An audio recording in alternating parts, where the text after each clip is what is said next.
Imagine, right, you're building this massive, gravity-defying stone fortress. Oh yeah, back in the 8th century. Exactly, the 8th century. And you decide to construct it on top of a jagged rock, Ugh. entirely surrounded by these treacherous, fast-moving tides. Tides that were literally designed by nature to swallow invading armies. Right. And now I want you to imagine bringing a stroller and an iPad to that exact spot. Good luck with that. It's a bold choice. It really is.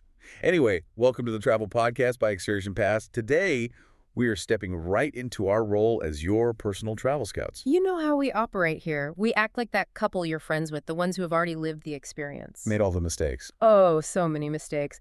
But we've anticipated your every doubt and figured out all the insider secrets so you don't have to. So today, we are pulling you out of the city lights of Paris, and we are taking you straight to the dramatic, windswept coast of Normandy. Yep. We are doing a deep dive into the Mont Saint-Michel Day Trip from Paris. And to give you the absolute best intelligence on this, we've synthesized a literal mountain of data. We're looking at operator itineraries, we've got pricing tiers from ExcursionPass, and we read through thousands of real traveler reviews. Thousands, mostly from platforms like TripAdvisor and Viator, focusing heavily on the tours run by City Wonders. So the mission today is to break down every single logistical hurdle, the historical marvels, and, those hidden costs. We want to describe it so vividly that you feel like you are already walking those cobblestones right alongside us. But before we even look at a single medieval spire, we have to acknowledge the massive, glaring objection. The elephant in the room. The one you are probably harboring right now. I mean, you are in Paris. Right, you could be eating warm croissants in a cafe. Or just strolling past the Eiffel Tower. But instead, someone suggests you spend an entire vacation day. I'm talking 13 to 14 hours on a single excursion. And the real kicker, you are going to spend about 8 of those 14 hours just sitting on a bus. Okay, let's unpack this because that sounds awful. It really does. It's 4 hours on a highway going there and another 4 hours coming back. Yeah.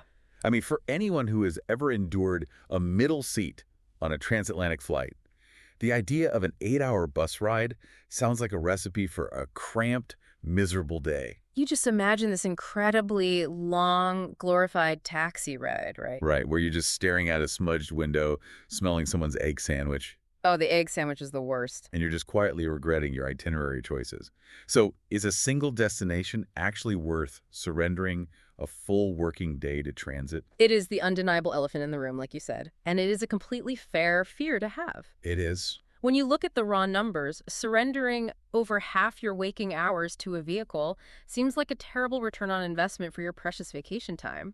But what's fascinating here is how the operator actively engineers the experience. They turn that grueling transit time into a core highlight. They really do. When you analyze the traveler reviews, the most surprising pattern emerges. People aren't complaining about the drive. No, they are raving about it, and it all comes down to the psychology of the journey. Okay, a 4-hour commute becoming a highlight. Sounds like marketing spin. How do they actually achieve that? A highway is a highway. I thought the same thing.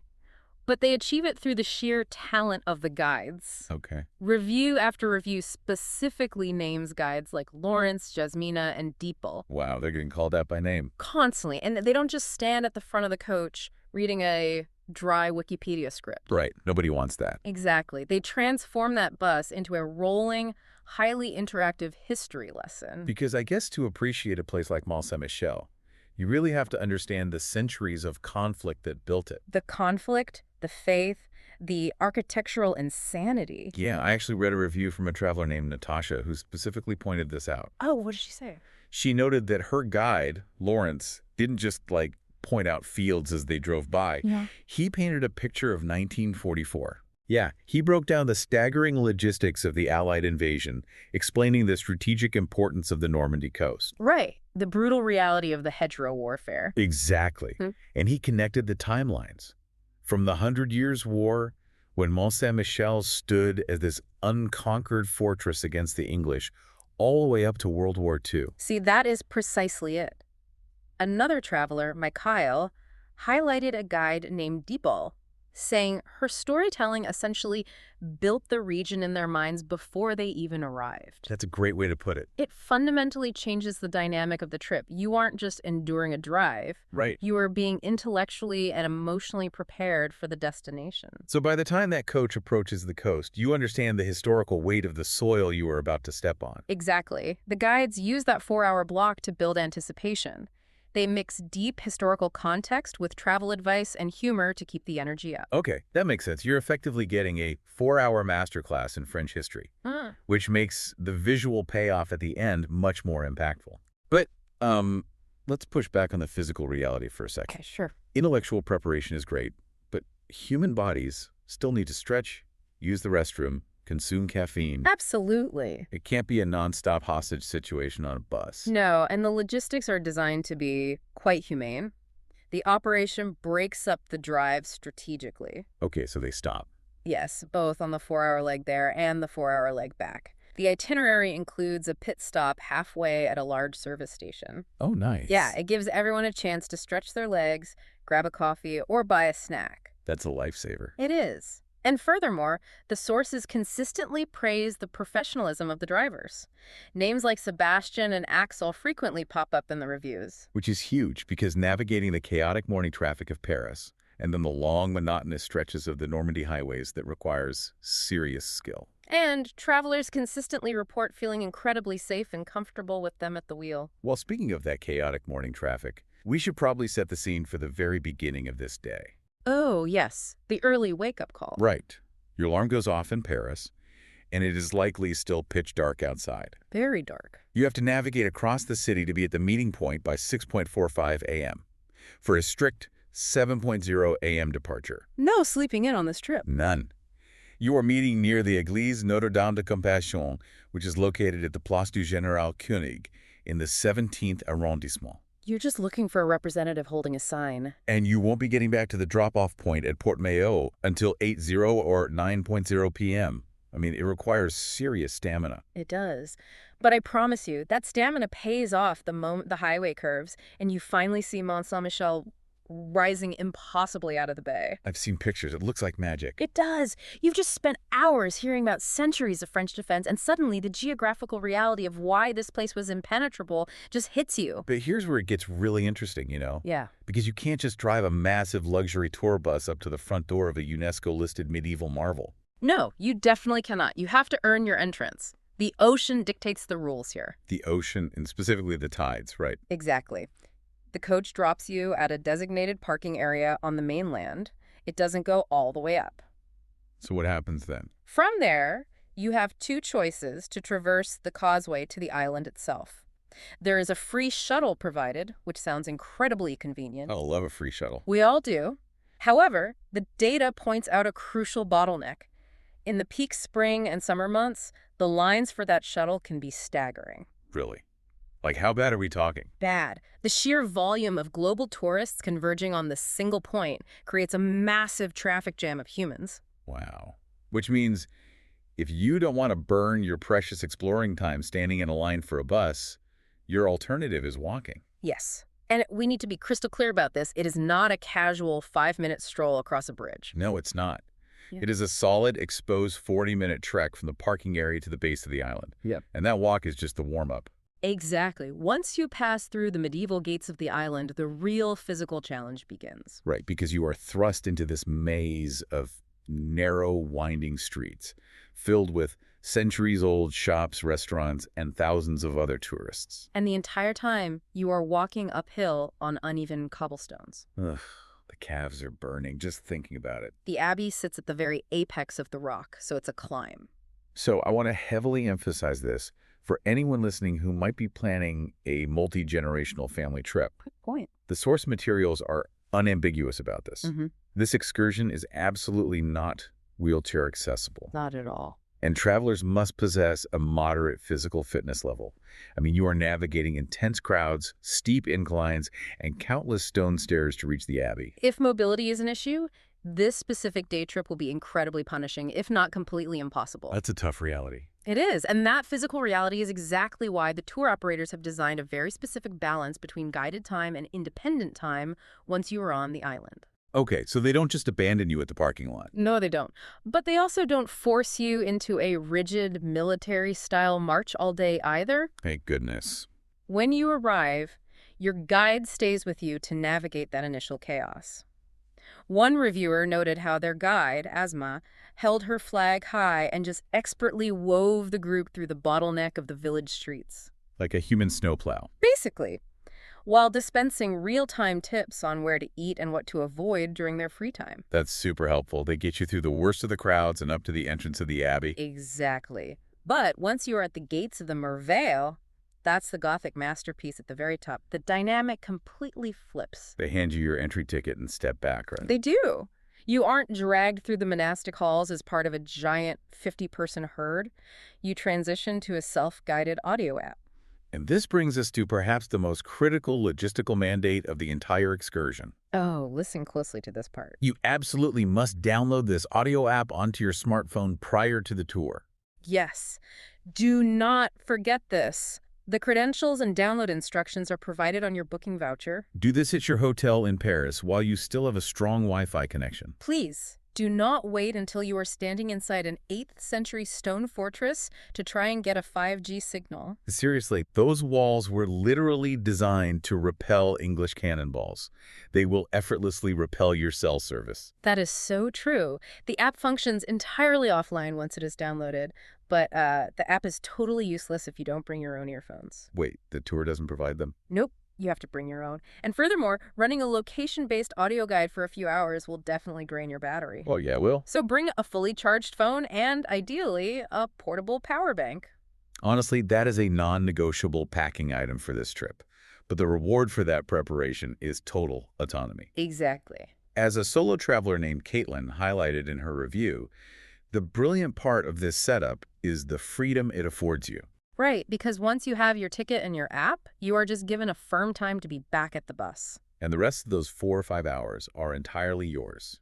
You can explore the stunning cloisters in your own pace. You can pause the audio to just listen to the wind off the bay. Or get lost in the village lanes, or just find a spot to sit and watch the tide rush in. The contrast is brilliant, you know? You get the expert hand-holding when you need to bypass the logistical nightmares. Right.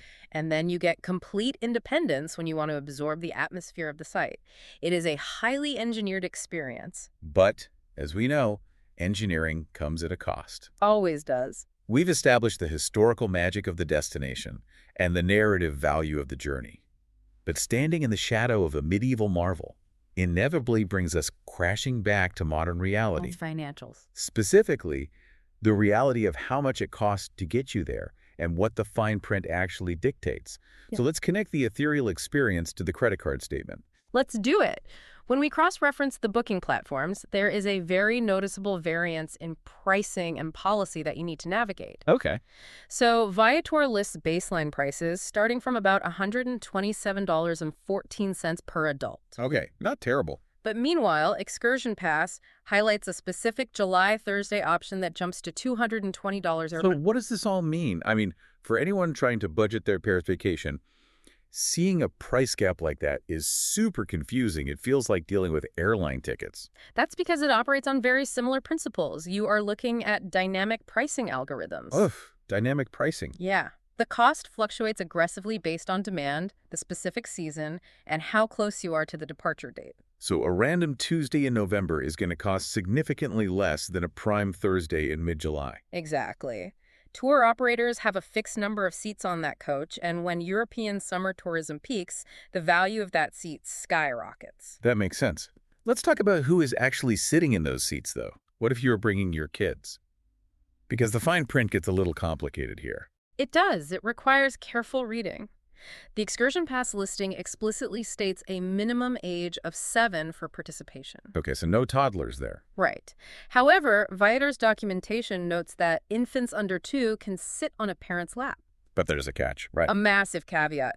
They strongly recommend that clients traveling with children aged 2 or above bring their own child car seat to comply with safety standards. And here's the mechanical reality of European coach travel. Yeah. If you bring a physical car seat, that child can no longer sit on your lap. Nope. They require their own dedicated physical seat on the bus to strap that car seat into. Which means if we connect this to the bigger picture of the operator's economics, every physical seat taken is a seat they cannot sell to an adult. Exactly. As a reviewer named Mark helpfully pointed out, the operator sells tickets based on available inventory. Right. So if your toddler requires a seat for their car seat, you are going to pay the full adult price for that inventory space. Wow. Yeah, there is no magical, deeply discounted toddler rate just because the human occupying the seat is small. That is a vital piece of intelligence for families budgeting this trip. I mean, you might be paying over 200 euros for a 2-year-old to sleep in a car seat for 8 hours. Yep. Let's pivot to the unexpected, though. Life happens, right? Kids get sick, Paris transit strikes happen, plans change. How forgiving is the cancellation policy? Both platforms are remarkably unified and strict on this front. You are entitled to a full refund, but you must cancel at least 24 hours in advance of the experience's start time. And that's based on the local time in Paris, right? Yes, Paris time. If you attempt to cancel or even just modify the date of your trip inside that 24-hour window, the amount you paid will not be refunded. The cutoff is absolute. Which means if you wake up at 5 a.m. on the day of the tour feeling ill, you're eating that cost. Good to know. Definitely. So let's break down the actual value proposition. Uh-huh. When you hand over that $127, 220 euros, what exactly is covered? And more importantly, what are you going to be forced to pay for out of pocket on the day?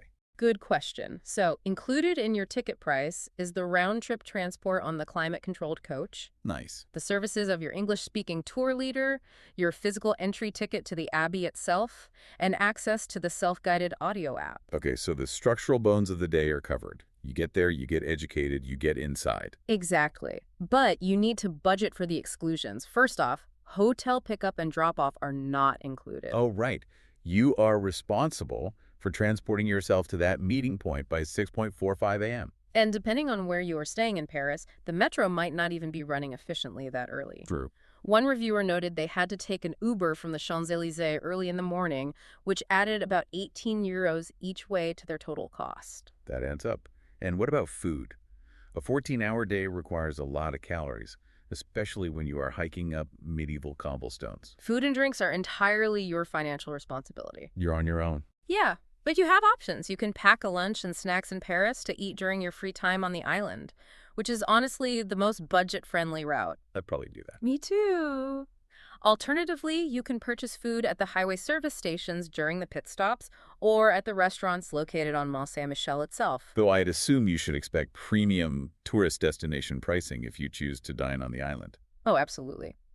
Additionally, gratuities for your guide and driver are not included. Oh, okay. Given the stamina and storytelling required to run this tour, bringing some extra euros to tip the staff is highly recommended. For sure.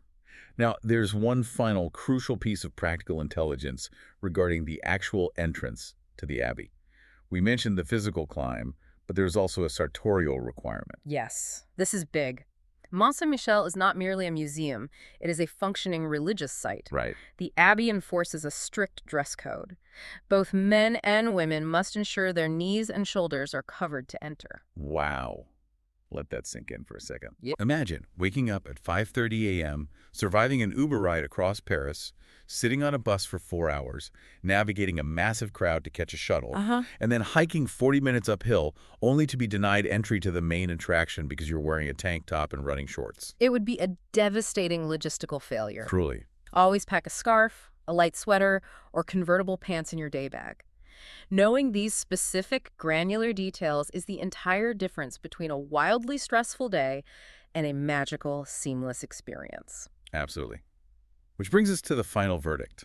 We started this deep dive by confronting the 8-hour elephant in the room, right? We did. Asking if a 14-hour excursion to a single destination is worth it.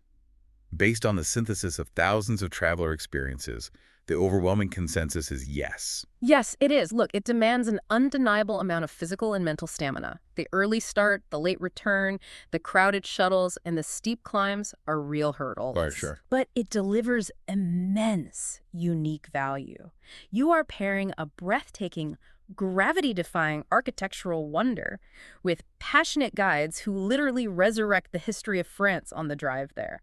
The journey ceases to be just a commute, right? It becomes the first act of the destination. Exactly. You are leveraging the operator for what they do best, providing the sweeping historical context on the bus, and acting as a vanguard to get you safely through the chaotic crowds. And then you leverage technology. your downloaded app and headphones to grant yourself the freedom to experience the Abbey on your own terms. Just remember to charge your phone, cover your knees, and, maybe pack a croissant from Paris for the road. Definitely the croissant. It truly is a masterclass in how to engineer a large-scale, high-volume day trip while still preserving the dignity and awe of the site itself. It is. But before we wrap up today, we want to leave you with a final thought to mull over. Something to ponder while you're staring out the window of that coach, watching the French countryside roll by on your way to the coast. Right. So we talked heavily about the massive crowds. Thousands of modern tourists armed with selfie sticks and backpacks flooding the gates of Mont Saint-Michel every single day. It's a lot of humanity. It is. But consider the origin of this place. This abbey was painstakingly constructed by monks for the express purpose of quiet, monastic isolation. Right. It was built atop a perilous rock, surrounded by lethal tides, specifically to keep the noise and the chaos of the outside world out. Exactly. So how does experiencing a site designed for total, unyielding spiritual solitude alongside thousands of other people inherently change the nature of what you are witnessing? That is a fascinating paradox of modern travel. It really is. And it begs the question, does having that private audio guide playing directly into your earphones, artificially blocking out the noise of the crowds around you, actually help recreate a tiny digital sliver of that isolated, introspective experience? Oh, wow. In a place built to escape the world, does modern technology ironically help you find solitude in the middle of a massive crowd? That's the question. It is definitely something to ponder as you walk those ancient stone corridors and look out over the bay. Absolutely. Well, thank you so much for joining us for today's deep dive on the Travel Podcast by ExcursionPass.